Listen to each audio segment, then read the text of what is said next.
அனைவருக்கும் வணக்கம். நாம இப்ப பாக்கியலட்சுமி சீரியல்ல என்னெல்லாம் சுவாரஸ்யமான விஷயங்கள் நடக்குதுன்னு பார்க்கலாம் வாங்க. ரெஸ்டாரண்ட் இனாகிரேட் பண்ண போறாங்க அப்படின்னு சொல்லிட்டு நம்ம இனியா ரொம்ப எக்ஸ்பெக்ட் பண்ணிட்டு இருக்காங்க. ஆனா அந்த இடத்துல போனதுக்கு அப்புறம் தான் நம்ம இனியாவுக்கு ஒரு மிகப்பெரிய ஷாக்கிங்கான விஷயம் தெரிய போகுது. என்ன அப்படின்னு பாத்தீங்கன்னா, 2 ரெஸ்டாரண்ட்டை அம்மா இழந்துட்டாங்க.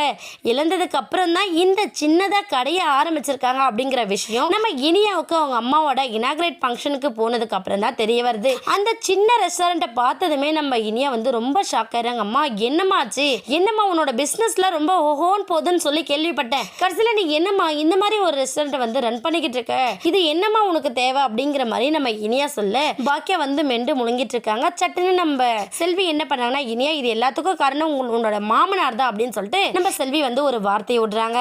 உடனே பாக்கியா வந்து, செல்வி நீ அமைதியாரு, தேவையில்லாம நீ எதையும் பேசாத அப்படிங்கிற மாதிரி செல்வியை ஸ்டாப் பண்ண பாக்குறாங்க. ஆனா இனியா வந்து என்னாச்சு ஆண்டி சொல்லுங்க அப்படிங்கிற மாதிரி கேட்குறாங்க. உடனே நம்ம பாக்கியா வேற வழி இல்லாமல் என்ன பண்ணேன்னா, ஒன்றும் இல்லை இனியா, உன்னோட கல்யாணத்துக்காக கிஃப்டாக ப்ரெசென்ட் பண்ண சொல்லி கேட்டாங்க, அதே போல் தான் நான் அதை கொடுத்தேன். அது மட்டும் இல்லாமல் இன்னொரு ரெஸ்டாரண்ட்டையும் விலைக்கு வாங்கிட்டாங்க அப்படிங்கிற விஷயத்த சொல்கிறாங்க.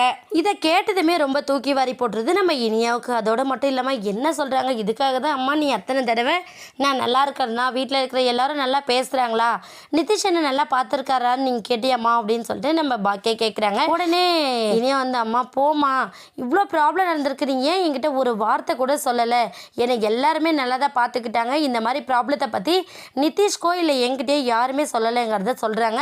பாக்கியா வந்து, சரி இனியா நீ வந்து பிஸ்னஸ் விஷயத்தில் தலையிடாத, உனக்கு இது தேவையில்லாது, அம்மாவுக்கு ஒரு ப்ராப்ளம்னா கண்டிப்பாக என்னாலே பார்த்துக்க முடியலன்ற பட்சத்தில் வேணால் நான் சொல்லுவேன், அதுவரை நீ வந்து இந்த விஷயத்தில் தலையிடக்கூடாது.